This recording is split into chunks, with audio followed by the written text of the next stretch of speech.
Looking for supplies? Let's see what you've got. You bet, Commander.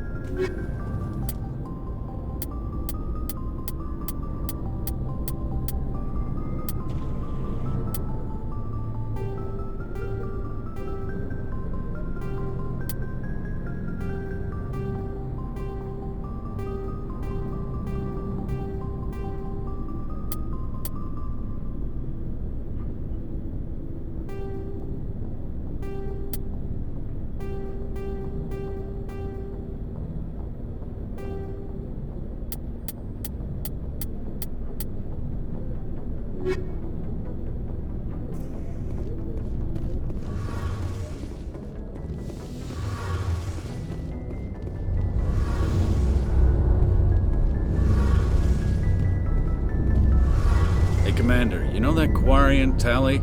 She's been spending all her time down here asking me about our engines. I'll tell her to leave you alone. What? No, she's amazing. I wish my guys were half as smart as she is.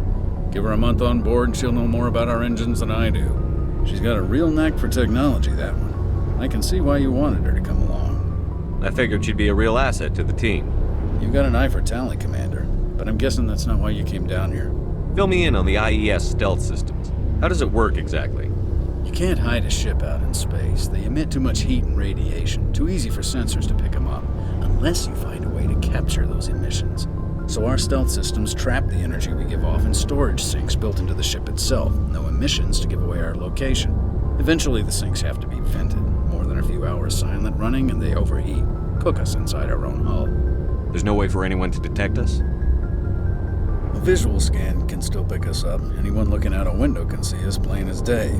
But you have to be pretty close to get an actual visual out in space. Most vessels rely on scanners. As long as the stealth systems are engaged, they can't see us. Not unless we accelerate to FTL speeds.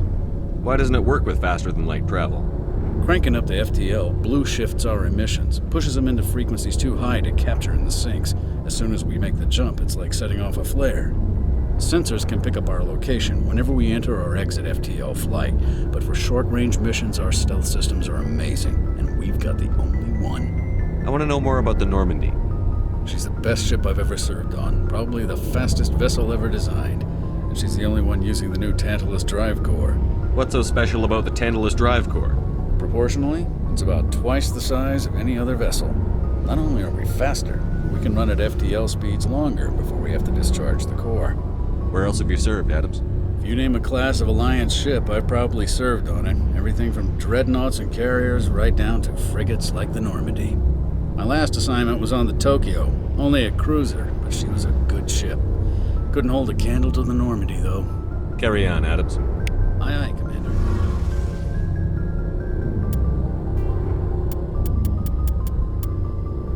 Faster-than-light drives use element zero cores to reduce the mass of the ship, allowing higher rates of acceleration. This effectively raises the speed of light within the mass effect field, allowing high-speed travel with negligible relativistic time dilation effects. Starships still require conventional thrusters, chemical rockets, commercial fusion torch, economy ion engine, or military anti-proton drive, in addition to the FTL drive core. With only a core, a ship has no motive power. The amount of ESO and power required for a drive increases exponentially to the mass being moved and the degree it is being lightened. Very massive ships, or very high speeds, are prohibitively expensive. If the field collapses while the ship is moving at faster than light speed, the effects are catastrophic. The ship is snapped back to sublight velocity, the enormous excess energy shed in the form of lethal Cherenkov radiation. Larger warships are generally classified in one of four weights. Frigates are small, fast ships used for scouting and screening of larger vessels. Frigates often operate in wolf-pack flotillas. Cruisers are middleweight combatants, faster than dreadnoughts and more heavily armed than frigates. Cruisers are the standard patrol unit and often lead frigate flotillas. Dreadnoughts are kilometer-long capital ships mounting heavy, long-range firepower. They are only deployed for the most vital missions. Carriers are dreadnought-sized vessels that also carry large numbers of fighters. Smaller vessels are almost exclusively used in a support role to the warships during combat. Fighters are one-man craft used to perform close-range attacks on enemy ships. Interceptors are one-man craft optimized for destroying opposing fighters.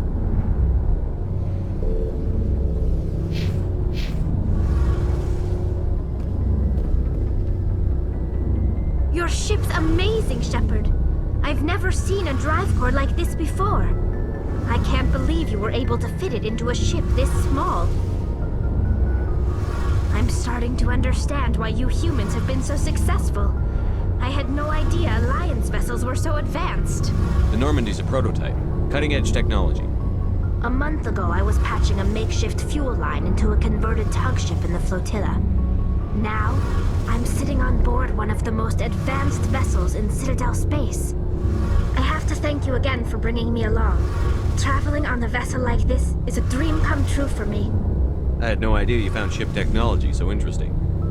It comes with being a Quarian. The migrant fleet is the key to the survival of my people. Ships are our most valuable resource. But we don't have anything like this. We make do with cast-offs and second-hand equipment. We just try to keep them running for as long as we can. Some of the fleet's larger vessels date all the way back to our original flight from the Geth. I can't believe your fleet's still using ships that are 3 centuries old. They're constantly being repaired, modified, and refitted. They aren't pretty, but they work. Mostly. We've tried to make ourselves as independent as possible on the flotilla, grow our own food, mine, and process our own fuel. But some things we just can't make on our own. A patch to maintain the hull integrity requires raw materials we just don't have. That's why our pilgrimages are so important. Tell me about your people. Our lives aren't easy. Resources are scarce, and we are constantly on the move. Everything we do must in some way contribute to the continuation of the migrant fleet. There are 17 million Quarians in the flotilla, and each of us relies on the others for survival. The bonds among my people are strong. Unfortunately, we have had to surrender many of the freedoms and civil liberties other species take for granted. What kind of freedoms? Well, it's illegal for parents to have more than one child. If our population grows too much, it would strain our resources to their breaking point. Of course, we also can't allow our numbers to become too few. If our population is in decline, the rule against single births is temporarily repealed. In extreme cases of population decline, incentives are even offered to encourage multiple births, though the Conclave hasn't had to take such measures in nearly a century. That's your government. The Conclave is our civilian branch of government. Each ship can elect a representative to serve on the Conclave and make decisions that affect the fleet as a whole. On matters that affect an individual ship, however, the captain has the final say. It's a tradition that dates back to the early days, when the fleet was governed by martial law. Fortunately, most captains nowadays are smart enough to have an elected council from their crew to give them advice and guidance. So the ultimate power rests with elected officials. In practice, the Conclave and the respective council for each ship tend to set the rules that govern our daily lives. But in theory, we are still under military jurisdiction. The 5 top-ranking military officials in the fleet serve on the Admiralty Board. These 5 have the power to overrule any decision by the Conclave in case of emergency. To do so requires unanimous agreement among the Admiralty, and they can only do this once. After that, the entire board must resign their posts. It's a safeguard that served us well. In nearly 3 centuries, the Admiralty Board has only overruled the Conclave 4 times. I want to know more about the Geth. I doubt I can tell you anything you don't already know. It's been almost 3 centuries since they drove my people into exile. All I know is the story of their origins, what they were when we created them, and how they turned on us. Interesting. The Geth were originally created to serve as an automated manual labor force. Initially, their intelligence was as limited as any VI. Over time, we made small modifications to their programming to allow them to perform more varied and complex tasks, bringing them closer and closer to true AI status. How come the Council didn't step in and stop you? This wasn't true AI research. We may have been skirting the bounds of the law, but we never did anything that was actually illegal. The changes were so insignificant, so gradual, that we were able to control them. Or so we thought. But one thing we underestimated was the power of the neural network. 1 million Geth thinking simultaneously created an inherently unstable matrix. So, the Geth share brain power? Many of the Geth's logic systems were designed to work in concert with other nearby Geth. Basically, the more of them you have in a group, the smarter they are. So there's some sort of group consciousness? No, nothing like that. They cannot share sensory data or information. Their programming cannot handle that much simultaneous input. Each Geth maintains an individual awareness and identity. The neural network only operates on a process-based level. It's basically the synthetic equivalent of a subconscious. But when they're in close proximity, they can coordinate low-level functional processes, freeing up more capacity for original or independent thought. What made them rebel? As we built more and more Geth, their effective intelligence became more sophisticated, more abstract. One day, a Geth began to ask its Quarian overseer questions about the nature of its existence. Am I alive? Why am I here? What is my purpose? As you can imagine, this caused a near panic among my people. I don't see what's so bad about those questions.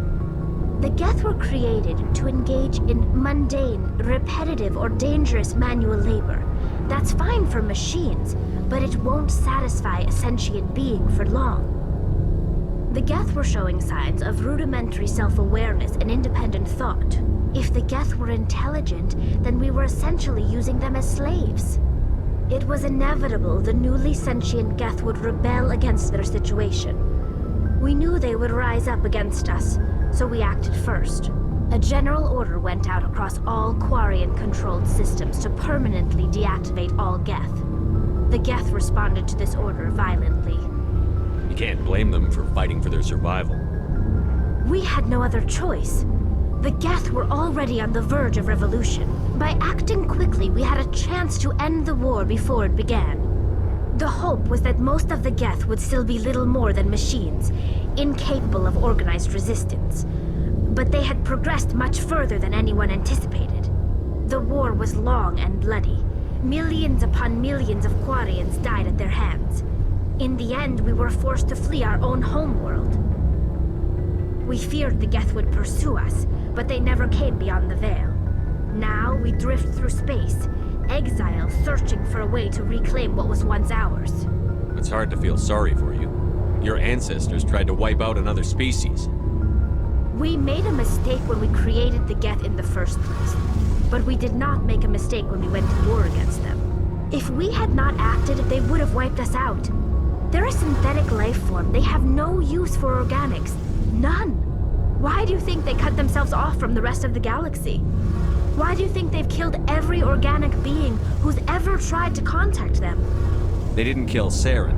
What does that tell you? The Geth are not innocent victims in all this. They're the enemy. They want to destroy us. Not just the Quarians. All organic life.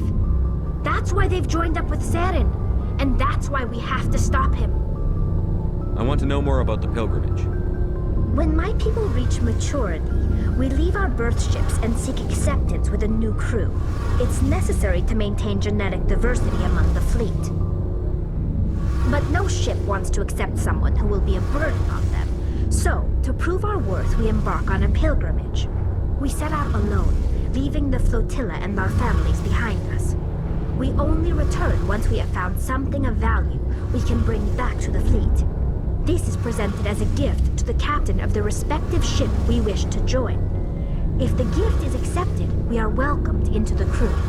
Can a captain choose to reject the gift? That doesn't happen often. Most captains are eager to increase the size of their crew. It increases their own standing in our society.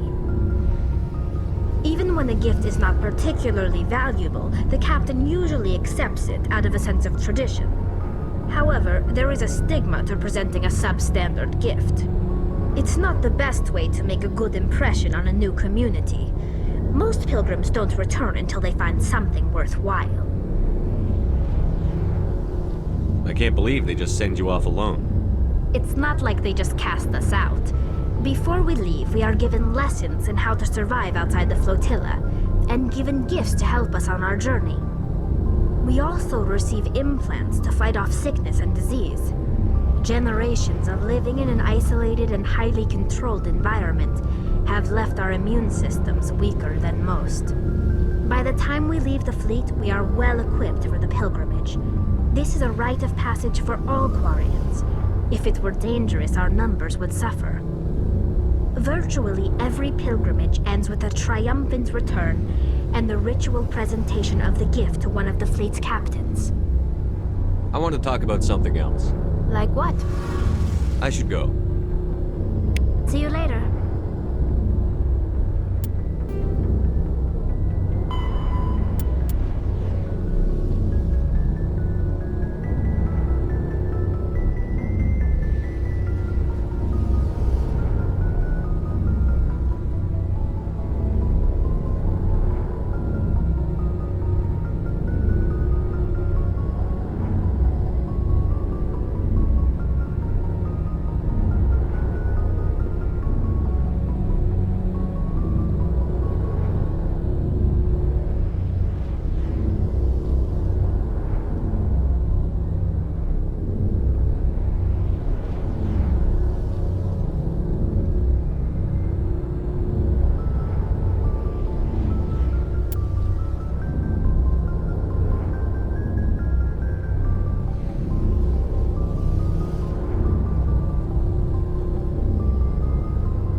The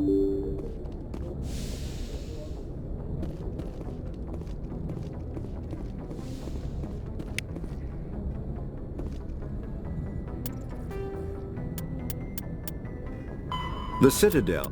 Citadel space is an unofficial term referring to any region of space controlled by a species that acknowledges the authority of the Citadel Council. At first glance, it appears this territory encompasses most of the galaxy. In reality, however, less than 1% of the stars have been explored. Even Mass Effect FTL drive is slow relative to the volume of the galaxy. Empty space and systems without suitable drive discharge sites are barriers to exploration. Only the mass relays allow ships to jump hundreds of light years in an instant, the key to expanding across an otherwise impassable galaxy. Whenever a new relay is activated, the destination system is rapidly developed. From that hub, FTL drive is used to expand to nearby star clusters. The result is a number of densely developed clusters, thinly spread across the vast expanse of space, connected by the mass relay network.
Commander, I'm picking up a signal from the planet's surface.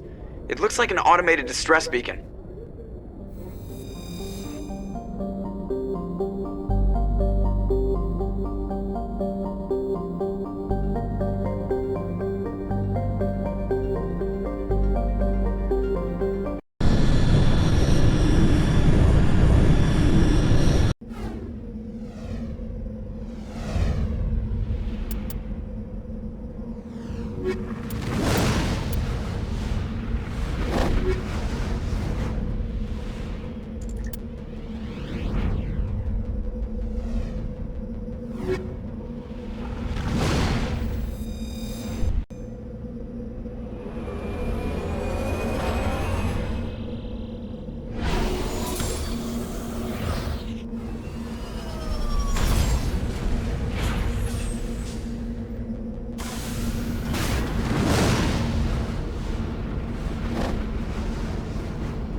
distress beacon.